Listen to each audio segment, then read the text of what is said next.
ষষ্ঠ শ্রেণীর ইসলাম শিক্ষা। তো দেখো আজকে আমি সমাধান করব পৃষ্ঠা নাম্বার 15, তারপরে সমাধান করবে যে পৃষ্ঠা নাম্বার 16, তারপরে সমাধান করব পৃষ্ঠা নাম্বার 17। তো এখানে আছে প্রথম অধ্যায়ের আমাদের প্রশ্ন টিক চিহ্ন। তো চলো আমরা শুরু করি এবং বলে রাখি চ্যানেলটি সাবস্ক্রাইব করে দিতে, কারণ সাবস্ক্রাইব করলে কিন্তু আমি ভিডিও আপলোড করলে অটোমেটিক তোমাদের ফোনে পৌঁছে যাবে, এর জন্য চ্যানেলটি সাবস্ক্রাইব করে দিতে হবে। তো দেখো এখানে আমাদের 1 নম্বরে বলেছে মুজমাল শব্দের অর্থ কি। তো এখানে আমাদের সঠিক উত্তর হবে খ। হ্যাঁ, তারপরে দেখো এখানে আমাদের 2 নম্বরে বলেছে আখিরাতে বিশ্বাস মানুষকে। তো এটাও আমাদের উত্তর হবে এই যে খ নাম্বার, ঠিক আছে। তারপর দেখো আমাদের এখানে 3 নম্বরে আছে যে নিচের উদ্দীপক, এটা কেটে দেই, নিচের উদ্দীপকটি পড়ো এবং 3 ও 4 নং এর উত্তর দাও। মানে এই উদ্দীপক পড়ার পরে আমরা 3 নাম্বার আর নিচে আর একটা 4 নাম্বার আছে, আমাদের উত্তর দিতে হবে। তো দেখো এখানে বলেছে উদ্দীপকে ক এর কাজে আসমাউল হুসনার কোন বিষয়টি লঙ্ঘন হয়েছে। তো আমাদের সঠিক উত্তর হবে হচ্ছে এই যে গ নাম্বার, ঠিক আছে। তারপরে দেখো আমাদের এখানে 4 নাম্বার বলেছে খ এর কর্মকাণ্ডের ফলে সে, এই যে ক নাম্বার হবে, ঠিক আছে উত্তর। তারপরে দেখো আমরা চলে যাব নিচে সৃজনশীল প্রশ্নে। তো আমাদের এখানে সৃজনশীল প্রশ্নের রিডিংটা আছে, এটা পড়ার পর আমাদের গ আর ঘ এর উত্তর দিতে হবে, আর ক আর খ নাম্বার আমাদের মুখস্থ উত্তর দিতে হবে, ঠিক আছে। তো তোমরা রিডিংটা পড়ে নিও। আর ক নাম্বার বলেছে আকাইদ কি, খতে বলেছে অন্তরে যা আছে আল্লাহ সে সম্পর্কে বিশেষভাবে অবহিত আয়াতটি ব্যাখ্যা করো। এবং গতে বলেছে ক ও খ এর ধারণা কোন বিশ্বাসের পরিপন্থী ব্যাখ্যা করো।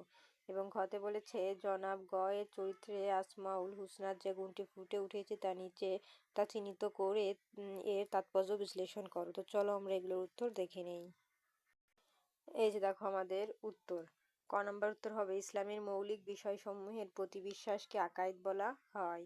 আর খ নম্বর উত্তর হবে অন্তরে যা আছে আল্লাহ সে সম্পর্কে বিশেষভাবে অভিহিত। এই আয়াতটি দ্বারা আল্লাহ তাআলার আলিমুন বা সর্বজ্ঞ গুণের কথা বোঝানো হয়েছে। আল্লাহ তাআলার জ্ঞান অসীম এবং কোনো কিছুই তার জ্ঞানের বাহিরে নয়। আমরা মুখে যা বলি বা প্রকাশ করি এবং যা আমাদের অন্তরে কল্পনা বা চিন্তা করি তা সবকিছুই তিনি পুঙ্খানুপুঙ্খভাবে জানেন। তারপরে দেখো আমাদের গ এর উত্তর। তো আমি তোমাদের ছোট করে দিব, সমস্যা না, এত বড় লেখা লাগবে না। তো তোমরা উত্তর লিখবা উদ্দীপকে ক ও খ এর সাধারণ এর ধারণা তাওহীদ বা আল্লাহ তাআলার একত্ববাদের বিশ্বাসের পরিপন্থী। তাওহীদ শব্দের অর্থ হলো একত্ববাদ, অর্থাৎ আল্লাহ তাআলাকে এক ও অদ্বিতীয় সত্তা হিসেবে বিশ্বাস করা। মহাবিশ্বে প্রতিটি বস্তু সুন্দর সুন্দর ফুল ফল পশু পাখি সাগর পাহাড় নিশ্চয় একজন স্রষ্টা আছে, স্রষ্টা সৃষ্টি করেছেন এবং তিনি হলেন মহান আল্লাহ। সৃষ্টিকর্তা ছাড়া এই বিশ্বজগতে কোনো কিছুই নিজে থেকে বা একা একা সৃষ্টি হতে পারে না। তো তোমরা ছোট করে লিখলে এই পর্যন্ত লিখে দিও, ঠিক আছে। এই পর্যন্ত লিখলেও কিন্তু হবে, আর বড় করে লিখলে যে এখান থেকে এই পর্যন্ত লিখে দিতে পারো।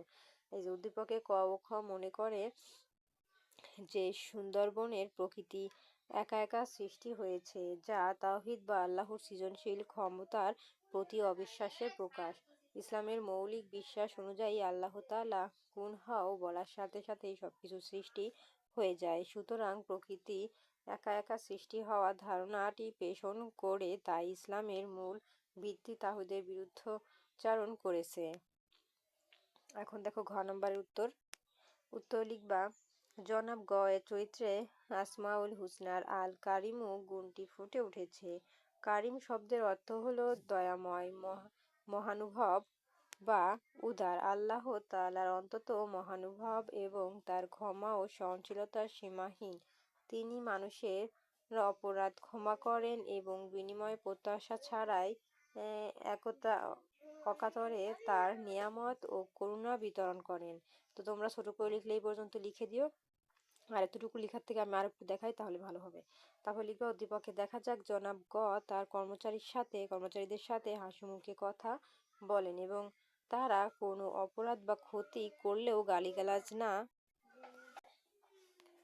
করে সংশোধনের সুযোগ দেন। তার এই ক্ষমাশীল আচরণ এবং উদারতার মূল মহান আল্লাহর কারিম গুণের প্রতিফলন। মানুষের ভুল ক্ষমা করা এবং তাদের প্রতি সুন্দর আচরণ করা একটি মহৎ মানবিক ধর্মীয় গুণ। তো তোমরা এই গুণ পর্যন্ত দিয়ে দিবা, তাহলে না।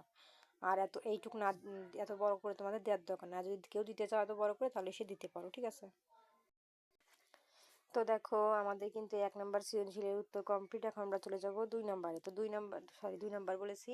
তো 17 পৃষ্ঠায় চলে এসেছে। এখানে আছে সংক্ষিপ্ত প্রশ্ন 1 থেকে 4টি। তো দেখে বলেছে আল্লাহ ছাড়া আর কোনো ইলাহ নেই, উক্তিটি ব্যাখ্যা করতে। চলো আমরা 1 থেকে 4টি প্রশ্নের উত্তর দেখে নেই। তো এই যে দেখো আমাদের উত্তর,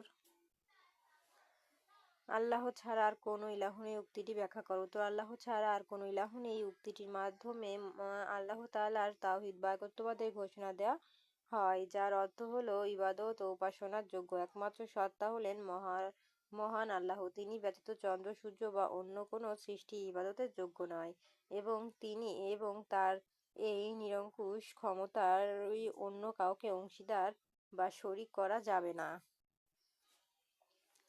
এখন দেখো 2 নাম্বারের উত্তর, আমরা কেন মহান আল্লাহর গুণে গুণান্বিত হব? উত্তর, মহান আল্লাহর গুণবাচক নামসমূহ বা আল আসমাউল হুসনা অনুশীলনের মাধ্যমে আমাদের চারিত্রিক বৈশিষ্ট্য সুন্দর ও মার্জিত হয়। আল্লাহর গুণাবলীতে গুণান্বিত হওয়ার চেষ্টা করলে আমরা সমাজের সকলের ভালোবাসা লাভ করতে পারি এবং স্বয়ং আল্লাহ তাআলা আমাদের প্রতি সন্তুষ্ট হন। এখন দেখো 3 নাম্বার প্রশ্নের উত্তর আমাদের, রিসালাতে বিশ্বাস করা জরুরি কেন, ব্যাখ্যা করো। উত্তর, রিসালাতে বিশ্বাস করা ঈমানের একটি অপরিহার্য অঙ্গ, কারণ নবী রাসূলগণের মাধ্যমেই আমরা আল্লাহ তাআলার সঠিক পরিচয় ও তার বাণী লাভ করতে পারি। নবী রাসূলগণকে প্রেরিত পুরুষ হিসেবে বিশ্বাস না করলে আল্লাহ এবং তার কিতাবসমূহকেও অস্বীকার করা হয়, যা ছাড়া কেউ প্রকৃত মুমিন হতে পারে না। এখন দেখো আমাদের 4 নাম্বার প্রশ্নের উত্তর, আর তাদের সামনে বারজাক থাকবে পুনরুত্থান দিবস পর্যন্ত। আয়াতটি ব্যাখ্যা করো। উত্তর, উল্লেখিত আয়াতের মাধ্যমে মানুষের মৃত্যুর পরবর্তী কবরের জীবনকে বোঝানো হয়েছে, যা শরীয়তের পরিভাষায় বারজাক নামে পরিচিত। মানুষের মৃত্যুর পর থেকে কিয়ামত বা হাশরের দিন পুনরুত্থান হওয়ার আগ পর্যন্ত সময়টুকুকে কবরের এই জীবনে অভিহিত করতে হবে। তো এই ছিল আমাদের সমাধান। তো দেখো আমাদের কিন্তু এই সংক্ষিপ্ত প্রশ্নের উত্তর কমপ্লিট। তো আজকের মতন এই পর্যন্তই। পরবর্তীতে এই দ্বিতীয় অধ্যায় ভিডিও দেখার জন্য অবশ্যই আমার চ্যানেলটি সাবস্ক্রাইব করে দিও।